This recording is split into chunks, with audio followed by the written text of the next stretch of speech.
নমস্কার বন্ধুরা, শান্তনা সরকার বাঙালি ঘরোয়া রান্নার চ্যানেলের পক্ষ থেকে আপনাদের সঙ্গে শেয়ার করতে চলে এসেছি আজকে চিনির তৈরি নারকেল নাড়ু। এই চিনির তৈরি নারকেল নাড়ু যতটা খেতে সুস্বাদু হয় ততটাই দেখতে চমৎকার হয়।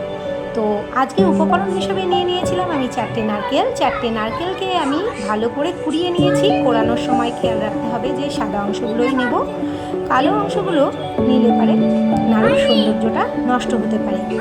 তো সেই কারণে আমি সাদা অংশগুলো দিয়েই করেছি। এর জন্য আমি কড়াইয়ের মধ্যে জল নিয়ে নিয়েছি, জলের মধ্যে 200 গ্রাম আমি গুঁড়ো আমল দুধ নিয়ে নিয়েছি। সেটাকে আমি একটু গুলিয়ে নিয়ে দিয়ে দিয়েছি 500 গ্রাম চিনি, সেটা ভালো করে নাড়াচাড়া করেছি এবং দিয়ে দিয়েছি 3-4টে ফাটানো এলাচ।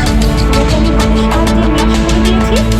এরপর আমি পুরোনো নারকেলগুলো এর মধ্যে দিয়ে দিচ্ছি। ভালো করে নাড়াচাড়া করবার পর আমি এর মধ্যে দিয়ে দেবো 1 চামচ ঘি। ঘিটা ততটাই সুস্বাদু করে তুলবে নারকেল নাড়ুকে। তো এই কারণেই ঘিটা দিয়েছি, এটা অপশনাল, আপনারা চাইলে নাও দিতে পারেন। এবার আমি খুব ভালো করে নাড়াচাড়া করে গ্যাসের ফ্লেমটা একদম লো দিয়ে আমি নাড়ুর তাকটা বানিয়ে নেব। দেখুন তাকটা প্রায় হয়ে এসেছে। ঠিক তাকটা হয়ে গেলে আমি নাড়ুর গোল গোল আটা দিয়ে নাড়ু